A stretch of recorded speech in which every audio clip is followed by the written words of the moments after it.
Bonsoir à toutes et à tous et bienvenue dans cette session d'information sur la télévision Labari en ce mercredi 13 juillet 2016. Le ministre de l'Urbanisme et de l'Habitat, Maman Kassou Mokhtar, était ce matin dans le premier arrondissement communal de la ville de Niamey pour une visite. Il est parti voir les lotissements illégaux que certains citoyens se permettent de faire en totale contradiction avec la loi. Je vous propose de suivre le résumé de cette visite du ministre Kassou Mokhtar avec nos reporters Ibrahim Abdou et Nasser Dantoufou. Mettre fin aux lotissements illégaux et à l'occupation anarchique de certains espaces publics dans la ville de Niamey, c'est l'une des priorités du ministre de l'Urbanisme Kassou Mokhtar. D'où cette visite du terrain qu'il a conduit en premier lieu sur le site du marché de bétail de Gabgoura dans le premier arrondissement qui est en train d'être morcelé et vendu à la grande voie du quartier Sonissi, obstrué à cause de l'occupation anarchique et alentour des établissements publics qui ne sont pas également épargnés. D'où ce constat du ministre Kassou Mokhtar. Malgré tous les communiqués et toutes les sensibilisations, les gens continuent à occuper de façon illégale les domaines publics de l'État. L'utilisation des domaines publics et privés de l'État obéit au respect d'un certain nombre des principes fixés par la loi qui ont l'objet et la protection des intérêts de toutes les personnes physiques et morales. C'est des terrains et des domaines qui sont réservés pour l'intérêt public, pour l'intérêt général. Si de 60 à aujourd'hui, tous les domaines publics réservés ont été morcelés, il n'y aura pas d'école, il n'y aura pas d'extension, il n'y aura pas de centre de jeu, il n'y aura pas de centre de santé. Donc, nous n'accepterons pas ça. Nous allons poursuivre déjà ces opérations à l'intérieur du pays, ici à Niamey, où c'est devenu un véritable fléau, afin d'enlever toutes les bornes, d'annuler tous les actes de scission et aussi d'annuler les différents numéros cadastraux. Des mesures s'imposent et le ministre Kassou Mokhtar entend les prendre. Dans l'exécution de ces différents lotissements, c'est toute une anarchie, c'est tout un désordre. Nous avons fait le point, c'est à peu près plus de 2 milliards que même ceux qui ont loti, qui ont eu des autorisations légales et qui ont loti sur des domaines autorisés, ils n'ont pas versé ça au trésor.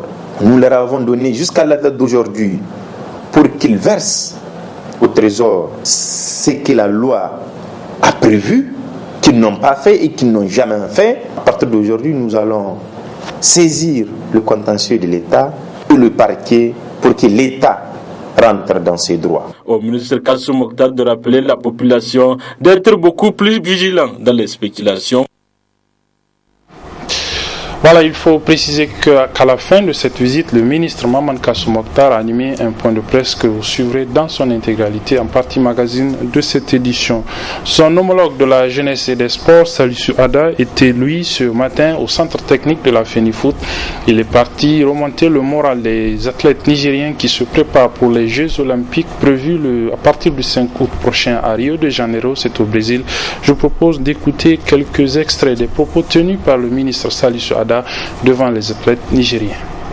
Nous nous réjouissons de la volonté qui est manifestée au plus haut sommet de l'État, notamment par le père de la nation, son Excellence Alaïssou Mamadou, qui avait donné des actions assez fermes pour que nous puissions prendre les dispositions nécessaires en vue de garantir au Niger une participation de qualité et que, comme je l'ai dit, nous ne participions pas juste pour participer. C'est pourquoi nous essayons de faire au mieux avec les moyens qui sont les nôtres pour créer ces conditions-là, pour que nos athlètes puissent aller à Rio avec un esprit, un engagement de faire parler du Niger en bien.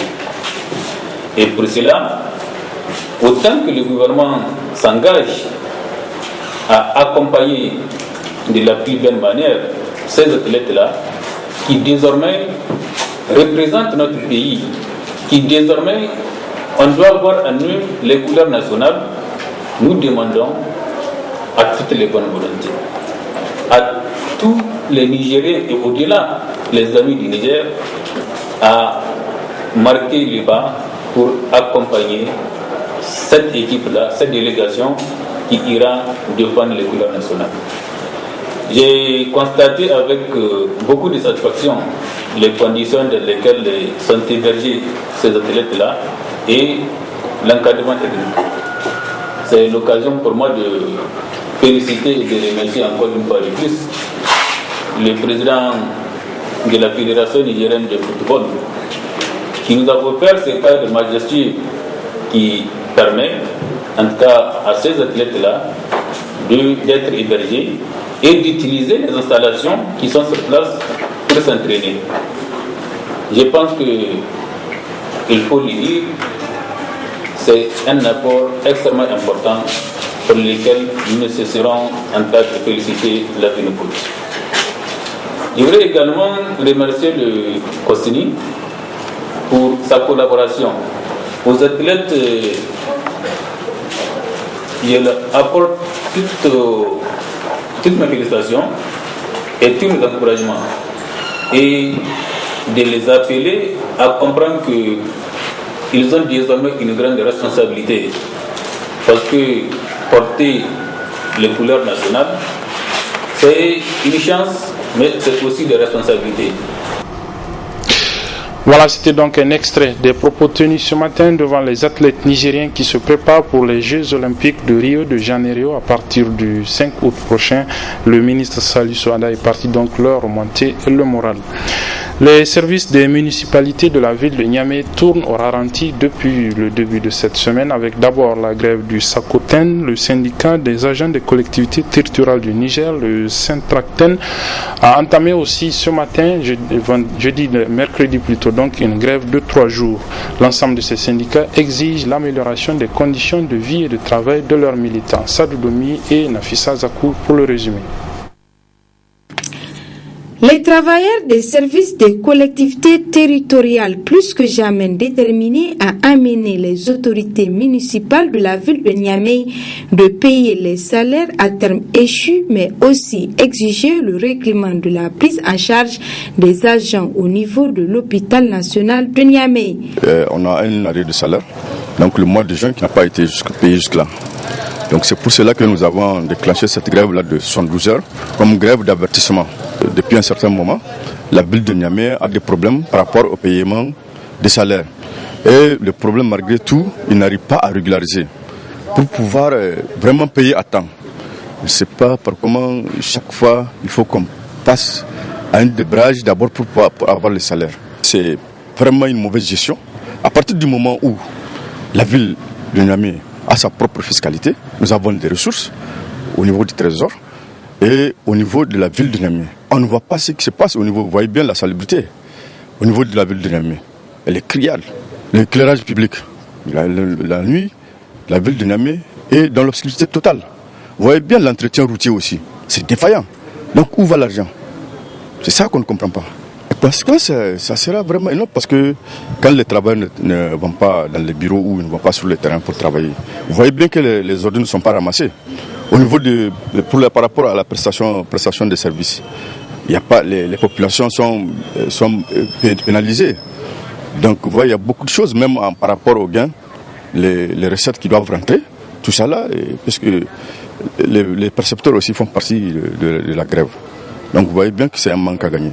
Ainsi, depuis le lundi dernier, le secteur des collectivités est paralysé par la grève du syndicat des agents des collectivités SACOTEN qui observe un arrêt de travail de 5 jours et celle de la coordination des syndicats du secteur des collectivités qui a débuté ce mercredi. Des mouvements de grève observés séparément par des syndicats des mêmes secteurs qui devraient unir leurs forces. On est en train de faire des démarches par rapport à ça, bien que nous soyons sortis au même noyau, Donc on est en train de voir, parce que vous voyez quand souvent il y a des divergences entre les gens, au lieu de rester pour s'entendre et puis régler les problèmes, non. Vous voyez bien, pour question de leadership, il y en a qui veulent aller de leur côté et puis laisser les autres, c'est ça jusqu'à présent. Donc les gens ne comprennent pas. Mais néanmoins, nous on est en train de voir qu'il faut vraiment qu'on s'unisse pour faire au moins une centrale syndicale. Approché par la télévision Labari, le président du conseil de ville de Niamey promet de rencontrer les agents avant de réagir. Le RECA, le réseau national des chambres d'agriculture du Niger, est en fête depuis hier. Il se commémore en effet le 10e anniversaire de sa création. À cette occasion, hier soir au Grand Hôtel de Niamey, à l'Hôtel Sahel plutôt de Niamey, une conférence a été organisée avec pour but d'expliquer aux participants les missions de ce réseau. Le résumé de la conférence avec nos reporters Halil Bourema et Michel Deji. Il s'est agi de prime abord pour le conférencier de mettre en exergue diverses missions du RECA à travers ses différents volets. Quand on prend le cas de l'Afrique de l'Ouest, le RECA a été classé deuxième meilleure chambre de l'Afrique de l'Ouest, tout juste après la PECAM du Mali, qui a une histoire beaucoup plus longue que celle du RECA. Bon, vous savez que parmi les missions fondamentales qui ont été confiées aux chambres d'agriculture figure l'information agricole, informer les producteurs sur ce qui se passe, que ce soit l'information stratégique, que ce soit l'information, j'allais dire, sur les développements au point de vue politique, etc. Tout ce qui concerne donc le producteur. À part les livrets thématiques, nous avons ce qu'on appelle les livrets sectoriels. Ces livrets sectoriels, donc comme le nom le dit parfaitement, c'est des livrets qui sont élaborés pour chaque filière. Donc ils sont faits en français et ensuite traduits au niveau des langues nationales, et ceci dans le seul but, disons, d'élargir le public qui prend connaissance de ces livrets sectoriels-là. Un anniversaire qui s'est voulu de rapprochement avec le grand public dans une vocation de partage des expériences vécues en 10 ans d'existence et une mise en exergue des potentialités du RECA. On ne peut pas être exhaustif, mais on peut dire qu'en termes de représentation de la profession agricole auprès des pouvoirs publics et des partenaires techniques et financiers, le RECA a gagné des places sur lesquelles il s'est affirmé. Il a avancé des dossiers aujourd'hui qui sont porteurs du développement, dans le cadre des initiatives, notamment l'initiative 3N, qui sont porteurs dans le cadre de l'opération l'objectif fin zéro des Nations Unies, en somme, pour développer notre économie qui repose essentiellement sur l'agriculture et l'élevage et la pêche. Une cérémonie commémorative au cours de laquelle plusieurs pionniers et partenaires du RECA ont été honorés pour leur engagement et dévouement au service de la production agricole au Niger. Parmi les récipiendaires, le ministre d'État en charge de l'agriculture et de l'élevage, Albade Abouba, représenté par son ministre délégué. Le ministère de l'Agriculture et de l'Élevage, au nom de la mise en forme du programme de Renaissance 2 et de l'initiative 3N, va fédérer les ressources vers les membres du RECA avec tous les PTF, et je pense que c'est ce chantier-là que le ministère de l'Agriculture, le RECA a jugé utile de lui donner un trophée pour essayer d'avoir par exemple un sentiment de reconnaissance aux efforts du ministère de la politique du développement du Niger envers le secteur rural. Notons qu'en marge de cette cérémonie commémorative, une exposition et des dégustations des produits agro-pastoraux ont eu lieu toujours dans le cadre de la valorisation des produits locaux que prône le RECA. Je vous donne lecture de ce communiqué avant la partie magazine consacrée donc au point de presse animé par le ministre Maman Kassou Mokhtar, le ministre du Domaine et de l'Habitat, c'est un communiqué de presse du président du Conseil supérieur de la communication. Il invite plutôt les journalistes nigériens professionnels désireux d'être membres du Conseil de presse à déposer leur demande de candidature auprès du Conseil supérieur de la communication des auditions de ce communiqué. Il rappelle que les membres du Conseil de presse sont désignés pour un mandat de 3 ans renouvelable une fois parmi les journalistes professionnels détenteurs d'une carte de presse justifiant d'une expérience d'au moins 10 ans et âgés d'au moins 35 années.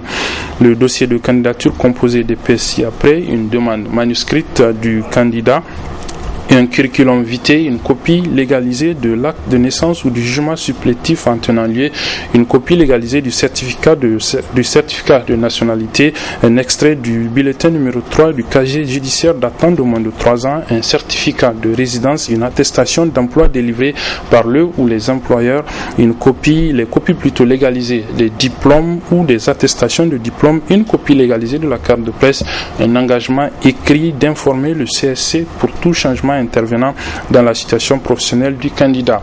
Les dossiers de candidature doivent être déposés au plus tard le 5 août à 12 heures, délai de rigueur. Pour tout renseignement, il invite les candidats à s'adresser au secrétariat général du Conseil supérieur de la communication, signé Abdraman Ousmane, président du CSC. La partie magazine, comme je l'annonçais, donc, est consacrée au point de presse animé ce matin par le ministre du Domaine et de l'Habitat, Maman Kassou Mokhtar, à l'issue d'une visite qu'il a effectuée dans le premier arrondissement communal de la ville de Niamey, où il est parti constater les occupations anarchiques et illégales des espaces publics par certains citoyens.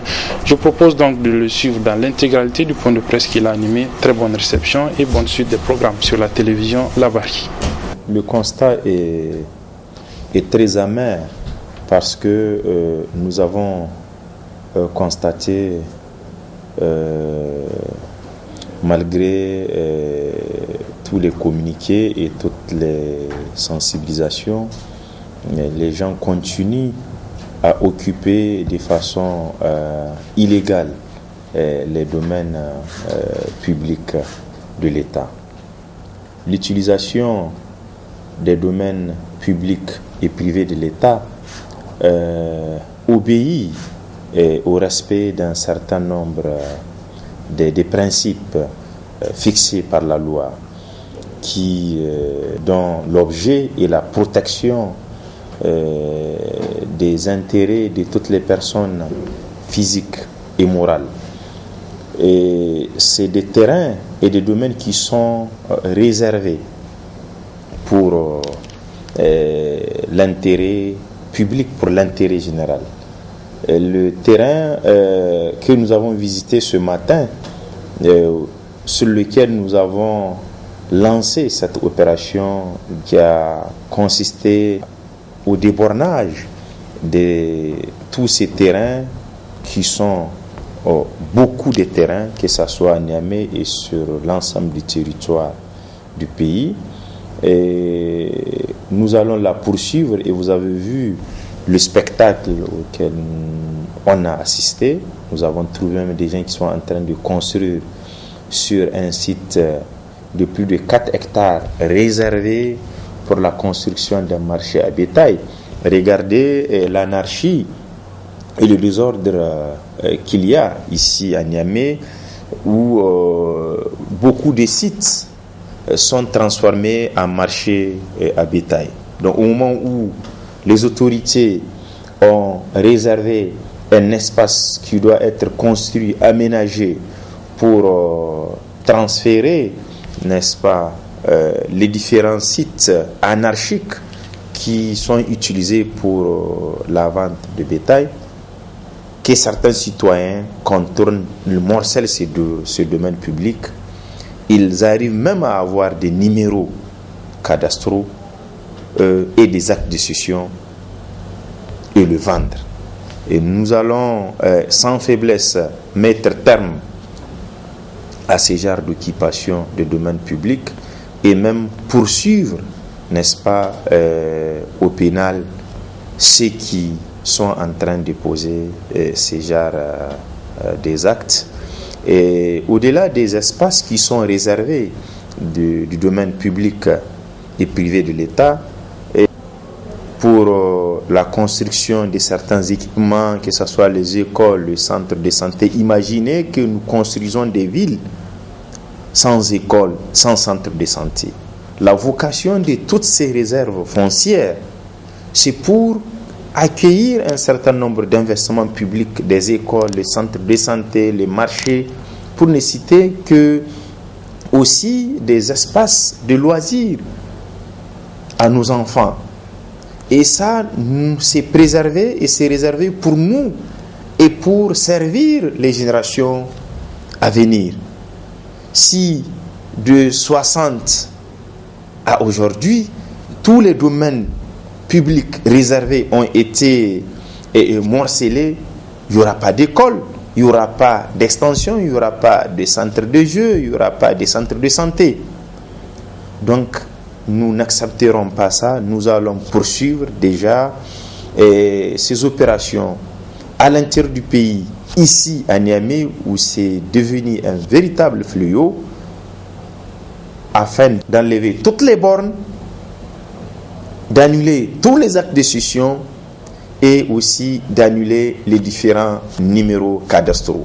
Quel qu'en soit, c'est même si les gens ont réussi à faire des TF sur ce domaine public, c'est de faux titres fonciers, parce que la fraude ne peut jamais donner un droit et ce sont des terrains qu'on ne peut pas vendre. Et donc voilà un peu séparé pour certaines rues obstruées qui représentent tout un danger public. Ce n'est pas par hasard si dans des différents plans d'occupation du sol, on réserve des voies, des voiries de 30 mètres, 20 mètres, 50 mètres, 60 mètres. C'est pour prévenir certaines inondations et garantir la bonne et la libre circulation des usagers. Certaines occupations des voies, des domaines publics, des voiries sont inacceptables et nous n'allons pas accepter ces genres d'occupation publique. C'est pourquoi, au-delà de ces mesures, dans les prochains jours, nous allons procéder à détruire et à démolir tous ces genres d'occupation. Un délai a été donné, je pense que d'ici au 1er août, à tous ceux qui occupent ces genres de rues, tous ceux qui occupent les domaines publics, notamment de voirie, et de quitter ces différents lieux, notamment autour des administrations, autour des établissements publics, autour des écoles, des centres de santé, qu'ils dégagent ces domaines publics, parce que c'est réservé pour tout le monde. C'est pour que tout Nigérien jouisse de ces différents domaines. Nous avons, il y a de cela 10 jours, demandé à tous les lotisseurs privés et même publics, notamment les communes, de déposer à nos services le plan, les différents plans de récollement de leur lotissement. Les gens ont loti il y a de cela 5 ans, 10 ans. Il n'y a aucun plan de récollement de ces lotissements. Nous avons une centaine, voire plus de 300 lotissements privés. Il n'y a aucun plan de récollement au niveau du ministère. Ce qui limite toutes les possibilités à contrôler et à protéger ces différents domaines, notamment toutes les réserves foncières réservées pour acquérir des équipements publics et leur constance. Nous leur avons donné jusqu'à la date du 15 aujourd'hui pour qu'ils déposent les différents plans de récollement, ce qui va nous permettre de vérifier la constance de tous ces équipements publics et toutes ces réserves foncières, parce que quand on vous donne une autorisation pour lotir, on vous dit tel pourcentage est réservé pour les équipements publics, tel pourcentage est réservé pour la voirie. Malheureusement, dans l'exécution de ces différents lotissements, c'est toute une anarchie, c'est tout un désordre. Nous avons fait le point, c'est plus d'1 milliard, à peu près plus de 2 milliards, que même ceux qui ont loti, qui ont eu des autorisations légales et qui ont loti sur des domaines autorisés, ils n'ont pas versé ça au trésor. Nous leur avons donné jusqu'à la date d'aujourd'hui pour qu'ils versent au trésor ce que la loi a prévu, qu'ils n'ont pas fait et qu'ils n'ont jamais fait. Et nous estimons qu'à partir d'aujourd'hui, nous allons saisir le contentieux de l'État et le parquet pour que l'État rentre dans ses droits. Et donc voilà un peu les mesures que nous allons prendre et surtout lancer un appel à la population de faire beaucoup attention dans les différents achats. Quand on achète une parcelle, on doit s'assurer que cette parcelle n'est pas issue d'un domaine public morcelé, de s'assurer effectivement que c'est un lotissement autorisé et de s'assurer aussi que ce n'est pas un lotissement, n'est-ce pas, objet d'un contentieux ou bien annulé.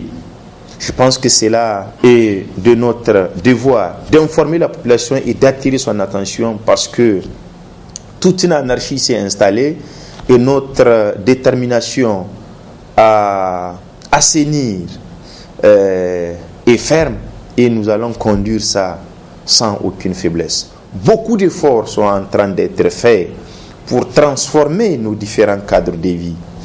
Depuis 5 ans, beaucoup d'efforts ont été faits en matière d'investissement, en termes d'infrastructures urbaines, en termes d'infrastructures de toutes les natures pour garantir et assurer, n'est-ce pas, à la population dans les villes, dans les centres urbains, n'est-ce pas, améliorer leurs conditions de vie.